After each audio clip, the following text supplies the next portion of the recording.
So today it's Christmas Eve, the day we celebrate in Norway. A day meant to be filled with family, friends, food and festivities. Which is why I'm going to sit in the studio all by myself and explain the detailed production of Strangers Do. Welcome to part 4. Just a quick disclaimer, this is going to be a pretty detailed video on production, nitpicky, more nerdy stuff. Thus, if you're not into that, feel free to skip this video. It's also going to be a pretty long video. Let me know what you guys think of such longer and more detailed videos.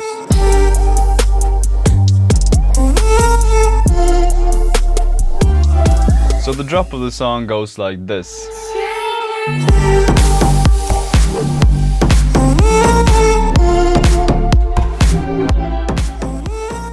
So we already had this guitar. It has a lot of reverb and delays on it, plus the guitar amp. We also had this, which has already been auto-tuned slightly from the phone recording of my voice, but that's how it sounds without any effects except the auto-tune. Then I added compression to make it a bit more constant. I actually hear now that it probably didn't need this much compression, especially not a 1:10 ratio, as it was pretty good already dynamic wise. I think I'll make a video later on how to use a compressor, by the way, so I'm not going to go into that right now. Then I added one of my favorite plugins, Little Alter Boy from Soundtoys. It's a pitch and formant shifting plugin, and I use it here to shift the formant just very slightly down, which made it sound a bit smoother. But what this plugin mostly does in this case is actually the drive button here, which adds distortion and drives it. It also makes it a lot louder, which you can hear, but so it might be hard to compare, but it just adds like this slight distortion to make it a bit more aggressive so that it can stand out better in the mix. What came next is so key. It's what really makes it come to life and gives it that, in my opinion, haunting and sort of beautiful sound. It's something I've been using like a lot in the past years. For instance, in the main lead sound of I Dip You Dip, it relies heavily on this trick, and that is a slap delay. I used the plugin Echo Boy for this effect. It's another one of my favorite plugins, also from Soundtoys, and it's pretty much just a super short delay with rapid feedback, ran through the AM radio type delay in the plugin. This is how it sounds without. And this is with. It just creates this vibe instantly. And then another Echo Boy is added, which does a more normal delay effect, but still low passed and ran through a module, the Telray one, which fit the slap delay and made it not overshadow the main dry sound. It has a pretty long tail as well, and it sounds like this. And for reverb, I use the Valhalla Room reverb plugin with a super short decay, and it's not doing a lot, but it's just slightly putting it into the mix. I try to put every element into the same reverb space, if that makes sense. So using the same room type and size, just varying the wetness. Even just something like this takes it from this without to this. You can't really hear what it does too well, but it does when it adds up with all elements, makes it glue better together. And I also put I've also put the reverb after the delays, which makes the reverb trigger also on the delays so that they don't stick out too much in the mix. Now, this next thing I did was very essential to making it sound good, and I think it's one of the main things a producer can start doing to instantly have a lot better mixes, and that is resonance frequencies. These are frequencies that are most likely either the bass harmony or a multiplication of this, where the volume increases drastically, often just for a split second, but it is so much louder, thus killing headroom in a mix. It's messing with compressors and are in general just very tiring and annoying to the ear. The human voice has lots of these, and it was a huge problem here. So what I most often do is I add an EQ, find them like this. I'll just make a bell peak like this and go through to hear what sounds nasty and not, and kill them like this. It's important not to lower them too much though, as it's often an important melodic component and it's easy to ruin the character of a sound by doing that. This is how one of those cuts sound before and after. And then with. Now that's not a totally accurate representation because I also did some boosting here. I'll remove that. And after. Just makes it more smooth to the ear. What I also did was remove some of the low mids as they were just, it was just too much of them and totally unnecessary information in the whole mix. Another important thing I did was a boost to the highs, but I split the band into mono and stereo, thus only boosting the stereo spectrum. This is an easy tool to widen the stereo image of a sound without using stereo widener plugins, which can often mess with the phasing and mono compatibility. I felt it was really needed, especially since the phone recording of my voice is mono, so it pretty much just targets the delays and reverb, but it gave the illusion that the sound was a lot bigger and more full. It sounds like this without. And then with. And to spice things up even further, I added a second EQ to boost the highs again, but this time both the stereo and mono using the plugin CQ by Soundtoys again. It does quite a hefty job, but I just really like the sound of this EQ and how it boosts. I hate saying it in that way, but it just feels warm and doesn't have too much of a digital sound when boosting. Actually, I think I added this later in the mix to make it stand out more from the elements when I think of it. I think it wasn't there from the start. And this is without. And then with. Really gives it a lot of spark. To sidechain, I used the Kickstart plugin with a pretty slow curve and only a 60% mix. Usually I'll have a harder sidechain effect, but for this track, the lead sound really had to cut through and not drown out. And it's something that also helps doing the mix sound more unified as one. Like the reverb, I try to use the same curve on the sidechains. I use it for all of the elements, and sometimes it's impossible, of course, with the sub and kick to have them the same.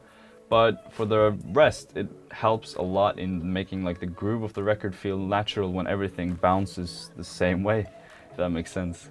To finish it off, I just cut out the low frequencies that I didn't want. So that was a very long segment just for the lead sound, but it's the most important thing.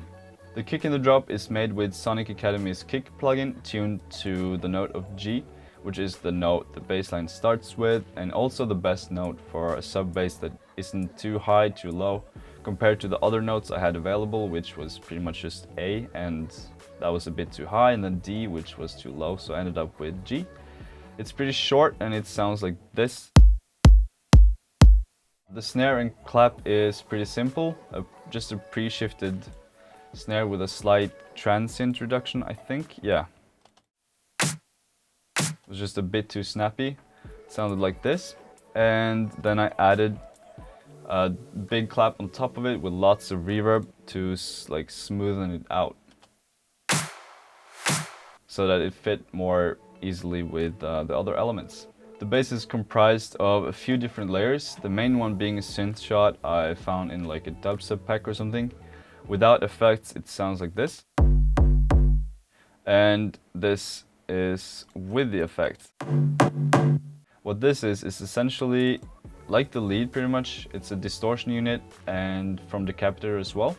No, I mean from Soundtoys, it's called Decapitator. And it's the same reverb as the vocal lead, the Valhalla, and EQing, taking out a lot of lows and mids and boosting the highs. But it needed more character. So what I did to make it cut through better in the mix, I added 2 synth shots from a pack from the producer Drezzo. I'll link it in the description, it's super good. It sounds like this without effects, and this is with. So pretty much the same procedure, except heavily compressing it to bring out the tail of the sound, where the character and the grittiness was with the glue. Together, it sounds like this. Again, here's without those extra sounds, and then with. Made it a lot fuller. There's also a final layer in the bass sound, which is a nice little trick to use when you want things to cut through a mix. And that is a cowbell. It's just like, it can be anything, but in this case it was a cowbell. As long as it's a short, percussive, sharp sound that can really add to the attack of sounds. In this case, a cowbell. I've reduced the release of it so it's super short and added some distortion to it.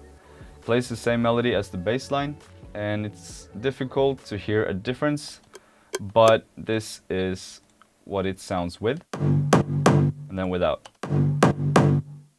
It helps just a little bit in the mix. The bass sound already had a hard attack, but it's added some attack in like the upper region, which helped it cut through even better. In addition to this bass, I have a sub bass layered under it, which is from a plugin called Reactor. It's literally a preset in Razer called Punch in the Balls. I only touched the ADSR, attack, decay, sustain, release parameters, and I've used this as the sub for like all my tracks. It's really punchy and easy to work with. This sub is fully sidechained from the kick, sounds like this, and then with the kick.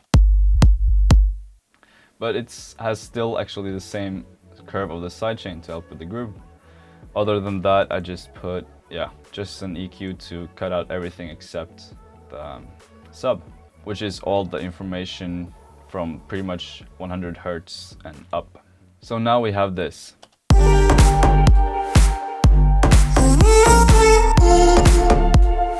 Starting to sound good, but it still feels like it's missing a lot. To fill out the few spaces, I added a few things. Number one, a tom that hits in between the bass line, which sounds like this. On top of that, the mouth pop, which sounds like this. It's added on the same beat to just accentuate that hit, as it was very important to the groove. Third thing I added was the ending of the melody. I felt like it needed some sort of ending, so I added this diva synth that does that, and then it does this to sort of fill out the end of the melody.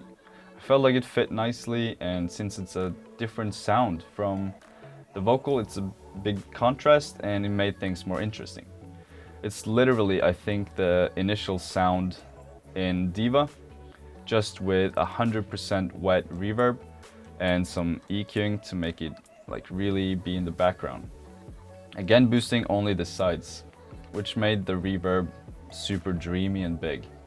To support that sound and make sure it doesn't sound too thin, I added a bass wobble underneath, which sounds like this. Then the effects and ambient sounds finish off the production. This is one of those. Pretty simple stuff, just an impact of white noise and a cymbal crash that is sidechained and automated so that there's no sidechain on the first hit, but then it comes in on the next beat, just to maximize the impact. Oh, and I also almost forgot this shaker that comes in. And also the hi-hats. Pretty simple stuff, it's actually the same sounds I used in IDP Dip. In the background, there's this sidechained, crowd noisy, ambient sort of thing. It sounds like this. It kind of just fills stuff up, and then I have this, which is just some nature sounds I recorded on my phone. Actually, when we were over at Alan's place. I just love having some nature sounds in every song. It just makes it, I don't know, I just like it. Oh, and I also almost forgot that I asked the vocalist Anne to sing the melody with like some hum or something to add to the layer. And she came up with this weird thing which sounds like this.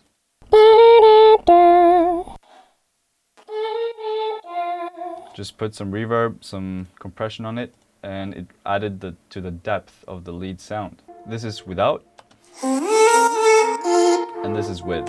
You can barely hear it, but it adds some depth to the sound, as I said. That's pretty much it for the drop. Now it sounds like this.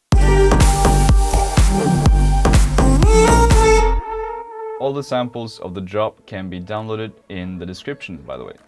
Next week I'll explain the break and also the story of how it was signed to Tiësto's label. So subscribe, click the notification bell thing, and I'll see you guys next week. I hope it was helpful, and thank you so much for watching such a long video.